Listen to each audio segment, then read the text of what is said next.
Hey everyone, welcome today to Eureka Math Teaks edition. We're going to be completing the lesson internalization protocol. My name is Callie Gonzalez.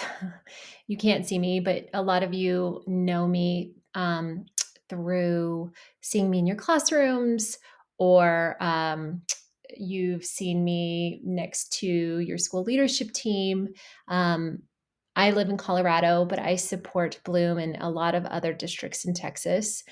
And my job is to make sure that we not only get the deliverables in for the grants, but also like we feel successful at implementing both Eureka and Amplify for this year. All right, so because this is asynchronous, you will need to go back into that Bloom PD recording materials dashboard. In there, you will see your session guided notes. You're going to want that up. You also are going to find the Eureka Math lesson internalization protocol. I'm going to be using grade 1, module 1, lesson 1 in this session. However, if I were you, I would use an upcoming math lesson and go through the steps with me, but just use your own materials so we're more efficient with time.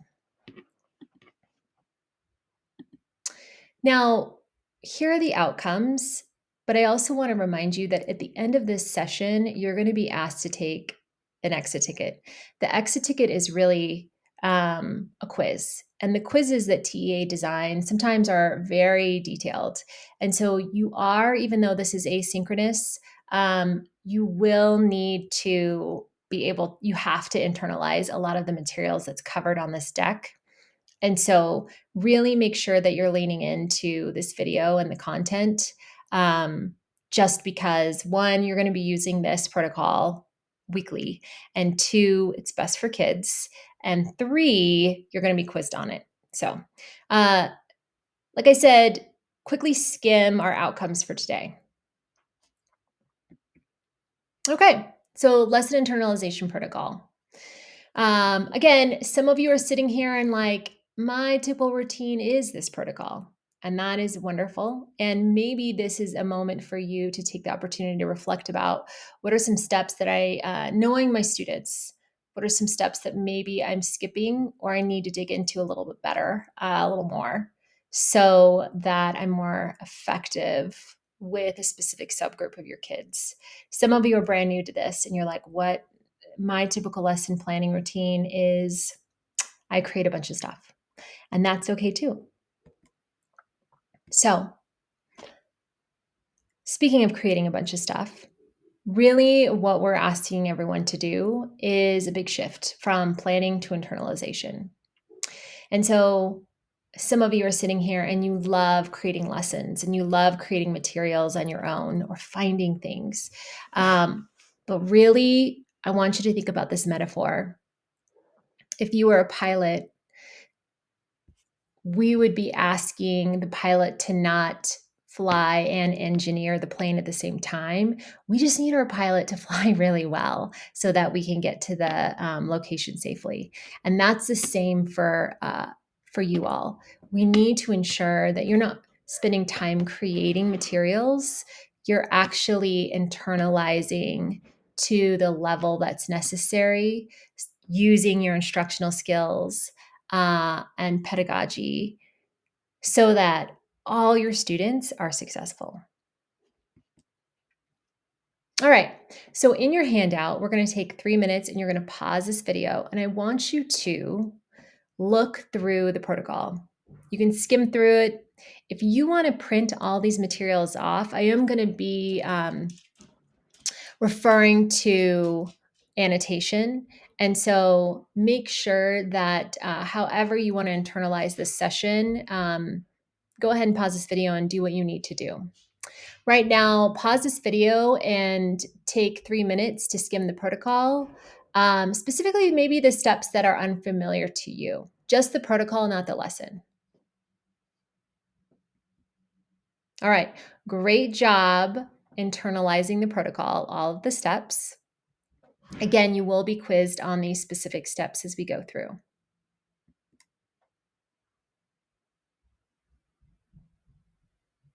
Okay, before we do step one, we need to read topic A overview, which you should have read as part of your module internalization.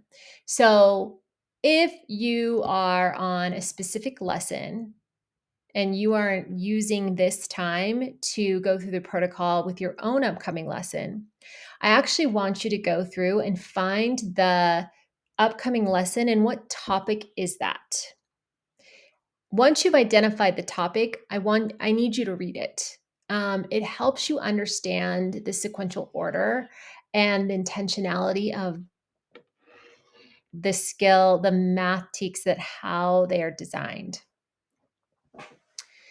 Then I want you to, after you read the topic overview, and that will help you ground like where does that specific lesson fit in to this topic. Then you're going to read through the lesson. So again, if you want to follow along and internalize the specific materials that I have, great. If you want to use your own, wonderful. So go ahead and do those two things. You're going to pause this video. Again, you must read that topic overview. It is a must. Then I want you to read entirely through lesson one. I always like our teachers when I was a school leader, we did the math. And I would encourage you to do the math as you read through it if you haven't already. It really does make the internalization process come to life. So if you can, quickly do the math, or at least do chunks of the math from each aspect of this lesson.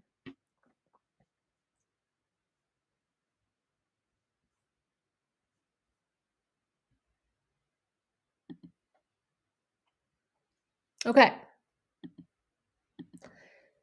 So for step one, our goal is to understand the lesson purpose and objective. So I'm going to model my thinking for you. And as you can see an example of this, what this step could look like. And as you listen, I want you to think about what you notice about my model. And also, like, what do you wonder? And this is a space in your guided notes, like, there is a space where you can capture your thoughts. Okay. So first, I'm going to read the lesson objective and connect it to the topic A overview, the TEKS, that are listed in the topic A overview, and the ELPs. I noted in my module internalization. So this will help me communicate in a clear and compelling way to students and will ensure that all my instructional decisions reinforce those outcomes I design. So the top of the lesson one page says the objective is analyze and describe embedded numbers to 10 using 5 groups and number bonds. I know that in topic A, we're emphasizing the concept of embedded numbers and decompositions within 10. During my module internalization, I identified that students will work with all numbers within 10 within a specific focus on numbers 6, 7, 8, and 9, which we all know are toughies, where they're going to decompose numbers into 2 visual sets or conceptually subsitize and record the decomposition as number bonds. These lessons will allow students to make progress towards fluency and with addition and subtraction of numbers to 10. Students will be presented with opportunities to advance them from counting all to counting on. I also highlighted, as you see right here, additional information related to alignment with our kindergarten standards. I know we're building on concepts learned in kindergarten where students were recognizing how much a number needs to make 10.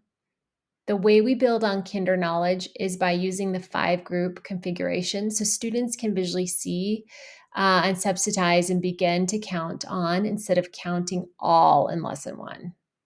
So by the end of the lesson, students are progressing towards counting on from 5 to determine the total. And this process will continue into lesson 2. So looking at the language of the TEKS, I'm also seeing direct connections to 1.2a because that standard requires students to recognize the quantity of structured arrangements. It also relates to 1.3d as students will be working towards applying fact strategies to add, subtract within 20, which includes making 10 and decomposing a number leading to 10. I'm seeing connection to so many RBs just in this section. Like there's coherence from kinder to first grade. There's depth of key concepts because we're aligning to the rigor of the TEKS. And I know addition and subtraction within 20 is one of the most important topics of first grade. For second grade teachers would also probably nodding their heads as well. So because we aren't just having students find totals, but are focusing on concept of embedded numbers, I know that students will have multiple opportunities to represent and discuss their thinking on this concept.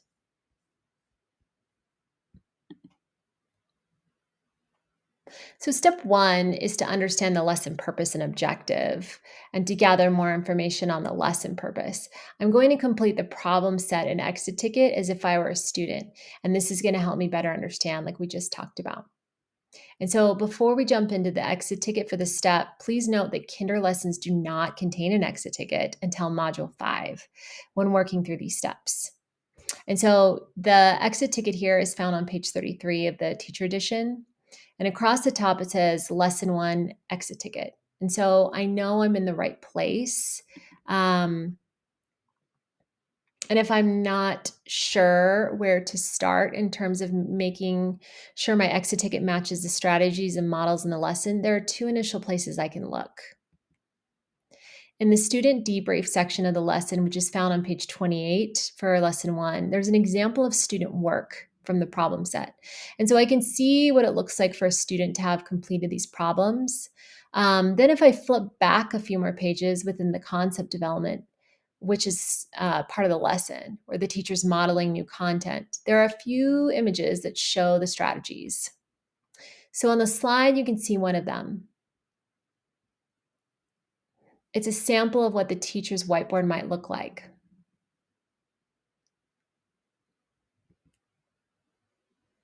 So again, I see the kind of work students need to do in the lesson. This will help me complete the exit ticket. If I'm ever unsure of the answer, there's an answer key PDF I can pull for lesson 1 at the very end of the module.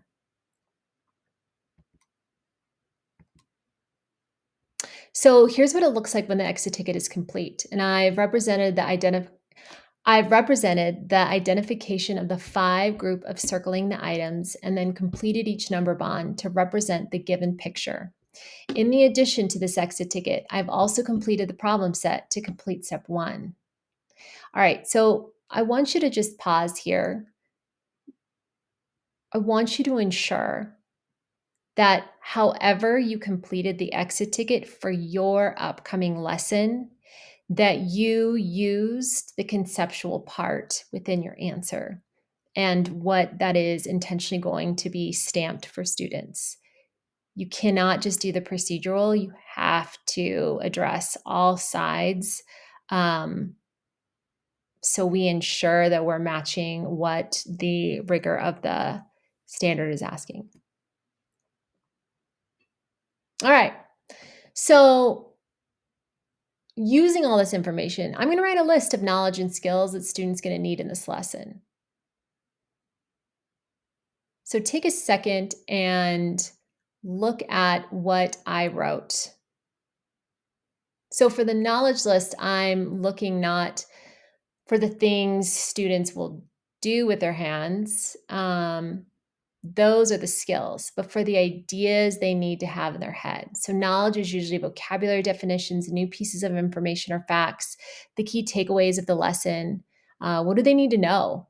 So when I look through the concept development, I see certain focus concepts, which are subsidizing and counting on, that students will need to explore. If it's not defined in the lesson, I can go back to the terminology section of my module. So here, students will need to review number bonds, part, total, be introduced to the concept of counting on and using different objects to track or count on from one addend to the total.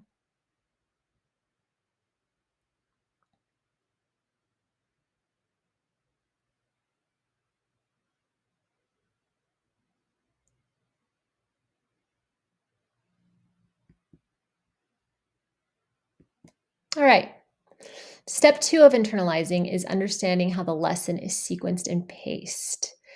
Some of you are sitting here like, I can't get through a lesson. And for that, make sure that you really pay attention and lean into step 2. And so, this is going to ensure that your students experience a more cohesive lesson if you really lean into step 2. So, at the top of the lesson, you're going to see suggested lesson structure with pacing for each activity. I'd recommend you have a timer. It really just makes it so much easier for all of us to ensure, okay, am I allocating the right amount of minutes per what the Eureka is naming? And so the lesson starts with 16 minutes of fluency activity practice, um, with activities called Math Finger Flash and Count Dots, um, which, as the lesson notes, lays a foundation for preparing the students for the fluency objectives of grade 1. One of the things you can point out is that if there are multiple fluency activities, and you only have a specific amount of time, that's when you're gonna lean on your team, like, which ones would you need to prioritize and which ones do you not need to do? But the ones that need to prioritize are, again, based on the topic of this, where the topic lands in this lesson, which ones, connect most to the outcome of the topic and this lesson. All right, so then the students have 7 minutes for the application problem. And so the application problem is open-ended so that students can demonstrate their thinking and representation of skills. Now, the addition time is provided to introduce the read, draw, write process. So I like to point out that for both the fluency and application, I've highlighted text in the notes section. Eureka Mathetiques was written by a team of math curriculum experts and math teachers, and these are the notes from those writers that provided additional context and direction for the activity. And so, another thing I want to point out is for all grade levels, there's a green box titled Notes of Fluency Practice. And that's super important, which explains the 3 types of fluency: maintenance, anticipation, and preparation. Um, and they are very helpful. So make sure you read those. All right. Next is 30 minutes for the concept development. This includes 10 minutes for time for the problem set, which is when students work independently. And we're going to talk a lot more about the concept development.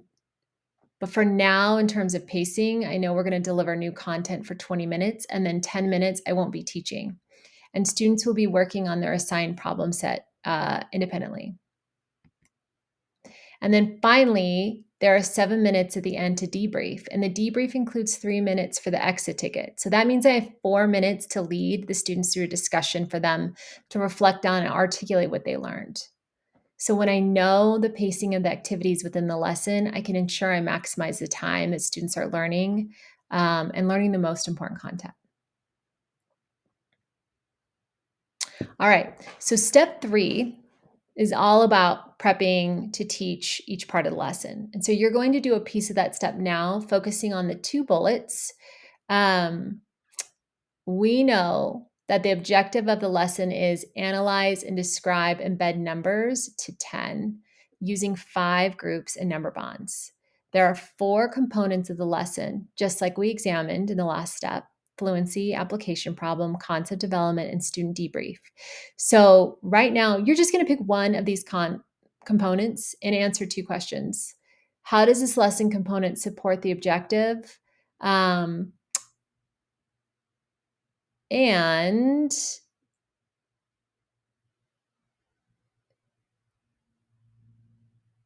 what are the most critical takeaways from this lesson?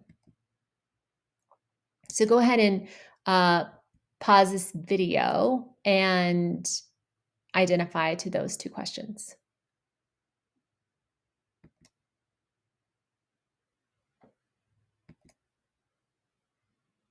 All right. So here's my quick reflections on this lesson. They're maybe slightly different from yours, and that's okay because you might be using a different lesson. Um, you need to keep your own students in context in mind when you internalize. I often like to think about the students below grade level, the ones that are struggling to make growth, right? As I annotate and internalize these lessons, those who I have in the forefront of my mind. So, thinking through the lesson holistically, this is an example of coherence of key concepts because it prepares us to tell the math of the lesson as one continuous and connected story. And so, I want you to pause and take a minute and read this slide to yourself.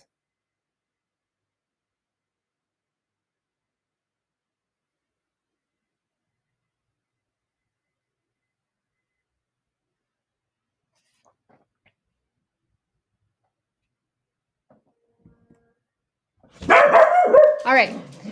So now, all right. So now we're going to take a moment and synthesize our learning. So, internalizing can be a big skill to learn. I want you to take a couple minutes to reflect independently in your handout, synthesize your learning. There are three questions on the slide. I want you to just pick one and think about, you can pick one or all three and process through writing in your handout. All right. So, now what you're going to do is you're going to, in the PD dashboard document, there is a link to the exit ticket. What I need you to do is click on that link. That is a quiz that is going to be quizzing you on what we just covered and the materials in the handout, specifically the protocol. Feel free to refer back to those materials as you take the quiz. One, make sure you put your name, you put Bloom, as I think if it asks you LEA, put Bloom. Make sure you put your role, which is teacher. And then what I would like you to do is when it says provider, make sure you scroll down until you see achievement network. That's really important. And then begin taking your quiz. It is vital that you get credit for this. And in order to do that, you have to submit that quiz. So make sure you scroll through the whole thing and carefully answer all the questions. Speaking of questions, if you have any questions, let me know. I'd be happy to help. And or the leadership team. My name is Callie Gonzalez, and yeah, happy quiz time.